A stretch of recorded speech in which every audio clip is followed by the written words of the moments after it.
கடைசியாக நம்ம ஊருக்கு போய்ட்டு வந்திருப்போம். ஊருக்கு போய்ட்டு வந்ததுலேருந்து நம்ம எங்கேயும் போயிருக்க மாட்டோம். ஏன்னா ஒர்க்குன்னே இருப்போம். ஸோ ஒர்க்கு போயிட்டு வந்து ஒரு நாளுக்கு அப்புறம் என்ன பண்ணியிருப்போம்னு பார்த்தீங்கன்னா, ஞாயிற்றுக்கிழமை வந்தது.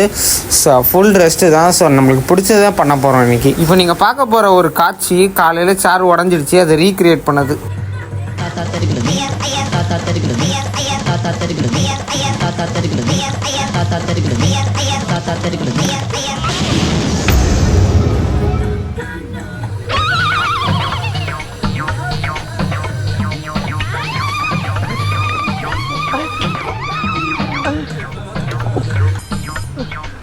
காய்ஸ், ஒரு நிமிஷம். வெற்றிகரமாக நம்ம ஒரு சம்பவத்தை செஞ்சுட்டோம். அதாவது என்னென்னு பார்த்தீங்கன்னா, உட்காந்து படம் தான் சும்மா பார்த்துட்டு இருந்தேன். இப்படி சாஞ்சேன் பார்த்தீங்கன்னா சேர் தெரியாமல் உடஞ்சிருச்சு. வீட்டில் என்ன சொல்ல போகிறாங்கன்னு தெரியல. நான் பாருங்கள், சேர் உடஞ்ச நிலைமைய 2 துண்டாக போச்சு. ஏண்டா சாஞ்சது ஒரு குத்தமானு சொல்லி இப்படி தான் சாஞ்சேன். லைட்டாக சாஞ்சதுக்கு இப்படி உடஞ்சிக்கிச்சு. ஐயோ, வீட்டில் சமைச்சு திட்டுவாங்க. மதியானம் ஆயிடுச்சு, மணி 1 ஆயிடுச்சு. சாப்பிடலாமா அப்படின்னு தோணுது. வேற உடச்சிட்டோம். இது வீட்டில் வரத்துக்குள்ளே சரி பண்ணி வரணும். நம்ம போயிட்டு என்ன பண்ணலாம், ஸ்விக்கியில் எதாவது ஆர்டர் போட்டு சாப்பிடலாம். பீஸா ட்ரை பண்ணலாம். பீஸா சாப்பிட்டு ரொம்ப நாள் ஆச்சு. எனக்கு வேறு இந்த அடிக்கடி வாய்ப்புன்னு வேறு வந்துக்கிட்டே இருக்கு. ஏதோ காரமாக சாப்பிட்டான். கொஞ்ச நாளைக்கு முன்னாடி ஒரு ஷவர்மா சாப்பிட்டேன். அந்த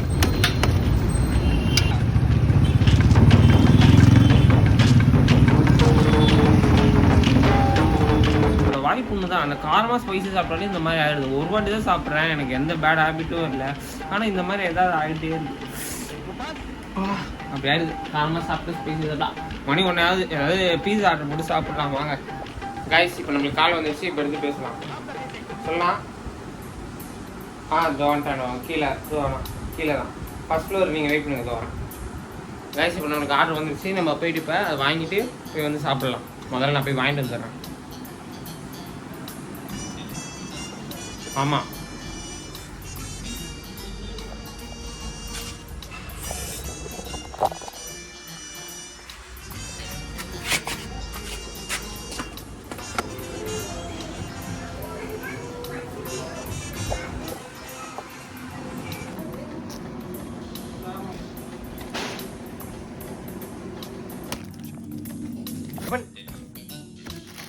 ஒன்று டக். 3, 2, 1.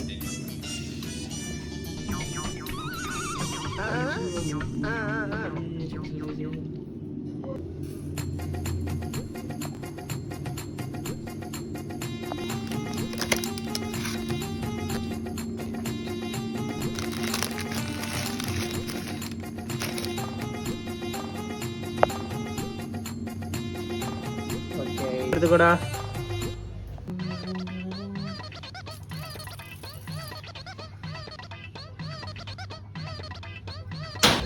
அவ்வளோதாங்க, சாப்பிட்டு முடிச்சாச்சு. இப்போ நல்ல ஒரு குட்டி தூக்கத்தை போட்டாதான் நம்ம ஆளுக்கு ரொம்பவுமே சம்பூராக இருக்கும். இந்த சேர் வடை வந்துச்சு. எங்கே திட்ட போனாங்க. அதான் எப்பயுமே ஞாயிற்றுக்கிழமை மதியானத்துக்கு மேலே சாப்பிட்டு தூங்குறது எவ்வளோ சூப்பராக இருக்கும் தெரியுமா? அது ஒரு தனி சுகம்.